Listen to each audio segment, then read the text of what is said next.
Introduction to the Book of Nahum. In the 3 chapters of this book, Nahum the prophet pronounces God's judgment on Assyria and its supposedly invincible capital city, Nineveh. During Jonah's time, Nineveh repented of her sins and God spared the city. Not long after that, however, Nineveh reverted to its extreme wickedness, cruelty, and pride. And then in 722 BC, Assyria crushed the northern kingdom of Israel. Nahum prophesied Nineveh's fall sometime between 663 BC and the actual destruction of Nineveh in 612 BC. Notice as you listen how the book of Nahum reminds us that God sovereignly rules over all the earth and that his righteous standards apply to all people.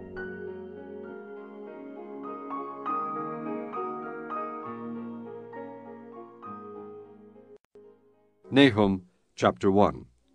The burden of Nineveh, the book of the vision of Nahum the Elkoshite. God is jealous, and the Lord revengeth.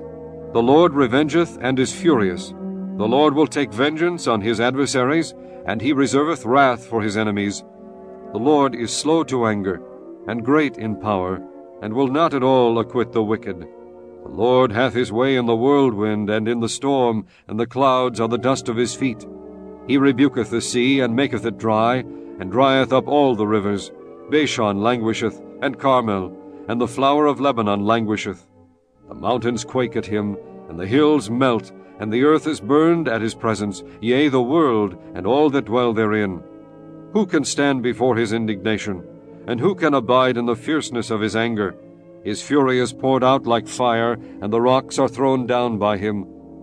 The Lord is good, a stronghold in the day of trouble, and he knoweth them that trust in him.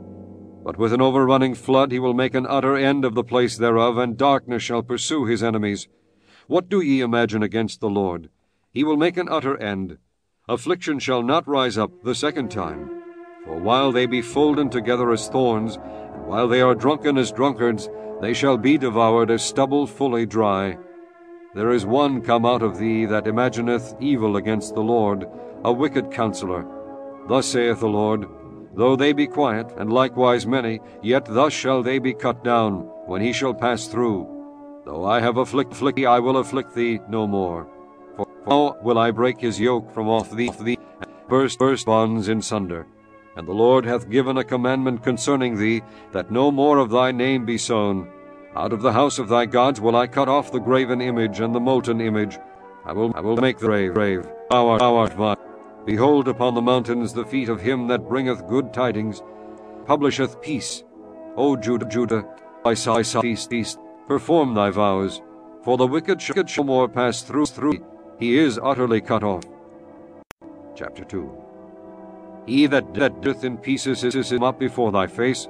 Keep the munition, watch the way, make loins strong, fortify thy power mightily. The Lord hath turned away the excellency of Jacob, as the excellency of Israel.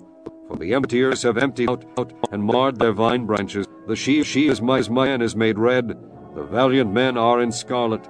The chariot shall be with flaming torches in the day of his preparation, and the fir trees shall be terribly shaken. The chariot shall rage in the streets.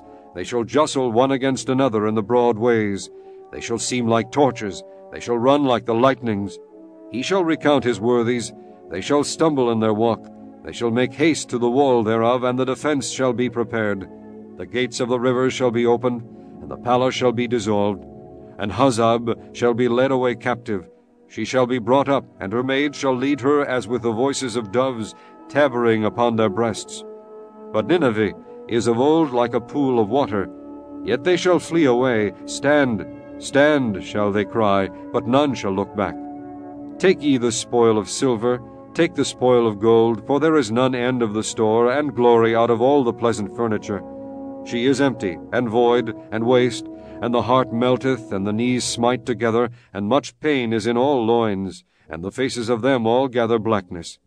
Where is the dwelling of the lions, and the feeding place of the young lions, where the lion, even the old lion, walked, and the lions whelp, and none made them afraid? The lion did tear in pieces enough for his whelps, and strangled for his lionesses, and filled his holes with prey, and his dens with raven.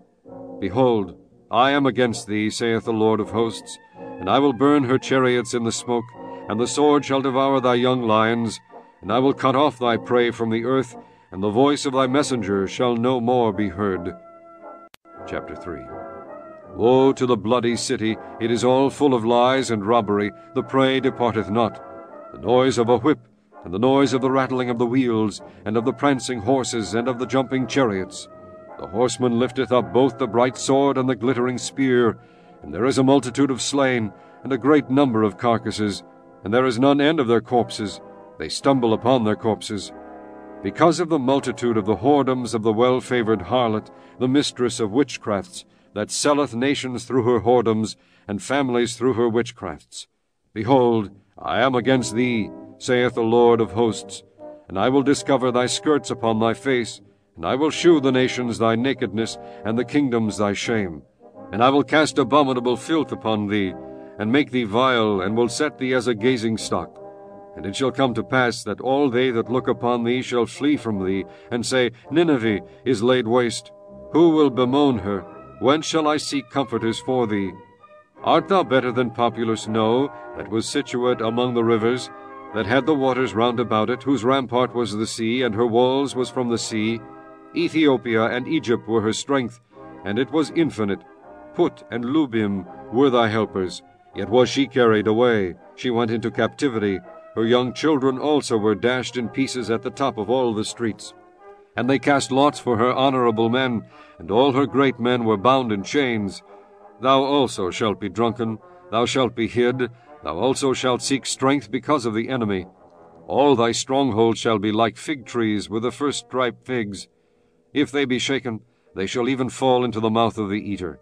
Behold, thy people in the midst of thee are women. The gates of thy land shall be set wide open unto thine enemies. The fire shall devour thy bars. Draw thee waters for the siege. Fortify thy strongholds. Go into clay, and tread the mortar. Make strong the brick kiln. There shall the fire devour thee. The sword shall cut thee off. It shall eat thee up like the cankerworm. Make thyself many as the cankerworm. Make thyself many as the locusts. Thou hast multiplied thy merchants above the stars of the heaven. The cankerworm spoileth and flieth away. Thy crown are as the locusts, and thy captains as the great grasshoppers, which camp in the hedges of the cold day. But when the sun ariseth, they flee away, and their place is not known where they are. Thy shepherds slumber, O king of Assyria. Thy nobles shall dwell in the dust. Thy people is scattered upon the mountains, and no man gathereth them. There is no healing of thy bruise. Thy wound is grievous. All that hear the bruit of thee shall clap the hands over thee, for upon whom hath not thy wickedness passed continually?